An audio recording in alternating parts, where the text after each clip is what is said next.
നമസ്കാരം, സിറ്റി ന്യൂസിലേക്ക് സ്വാഗതം. ജില്ലാ എൻഫോഴ്സ്മെന്റ് സ്ക്വാഡ് ആന്തൂർ നഗരസഭ പരിധിയിൽ നടത്തിയ പരിശോധനയിൽ അശാസ്ത്രീയ മാലിന്യ സംസ്കരണത്തിന് ക്വാർട്ടേഴ്സിനും നിഫ്റ്റിനും പിഴ ചുമത്തി. സ്ക്വാഡ് നിഫ്റ്റിൽ നടത്തിയ പരിശോധനയിൽ പ്ലാസ്റ്റിക് ഉൾപ്പെടെയുള്ള മാലിന്യങ്ങൾ കൂട്ടിയിട്ടതായി കണ്ടെത്തിയിട്ടുണ്ട്. ഇൻസിനേറ്ററിൽ പ്ലാസ്റ്റിക് മാലിന്യങ്ങൾ ഉൾപ്പെടെ ഉള്ളവ കത്തിച്ചതിന് സ്ഥാപനത്തിന് 5000 രൂപ പിഴ ചുമത്തിയിട്ടുണ്ട്.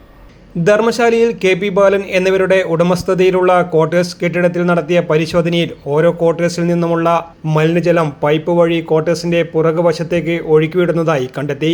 കൂടാതെ കെട്ടിടത്തിന്റെ മുൻവശത്ത് നിർമ്മിച്ചിരിക്കുന്ന ടാങ്കിൽ ജൈവ അജൈവ മാലിന്യങ്ങൾ വേർതിരിക്കാതെ കൂട്ടിയിടുകയും കത്തിക്കുകയും ചെയ്തു വരുന്നതായി കണ്ടെത്തി.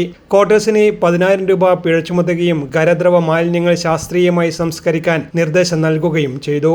സ്ക്വാഡ് നിഫ്റ്റിൽ നടത്തിയ പരിശോധനയിൽ പ്ലാസ്റ്റിക് ഉൾപ്പെടെയുള്ള മാലിന്യങ്ങൾ ബാസ്കറ്റ്ബോൾ കോർട്ടിന് സമീപത്ത് തത്സമയം കൂട്ടിയിട്ട് കത്തിക്കുന്നതായി കണ്ടെത്തി. ഉടൻ തന്നെ തീ വെള്ളമൊഴിച്ച് കെടുത്തിച്ചു. സ്ഥാപനത്തിന്റെ പല ഭാഗങ്ങളിലും മാലിന്യങ്ങൾ അലക്ഷ്യമായി വലിച്ചെറിഞ്ഞിരിക്കുന്നതായി തുടർ പരിശോധനയിൽ സ്ക്വാഡ് കണ്ടെത്തി.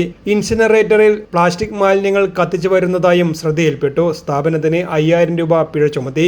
പരിശോധനയിൽ ജില്ലാ enforcement squad leader Ashraf PP, squad അംഗങ്ങളായ അലൻ ബേബി, ദിബിൽ CK, ആന്തൂർ നഗരസഭ ഹെൽത്ത് ഇൻസ്പെക്ടർമാരായ അജീർ PP, റെജിന T തുടങ്ങിയവർ പങ്കെടുത്തു.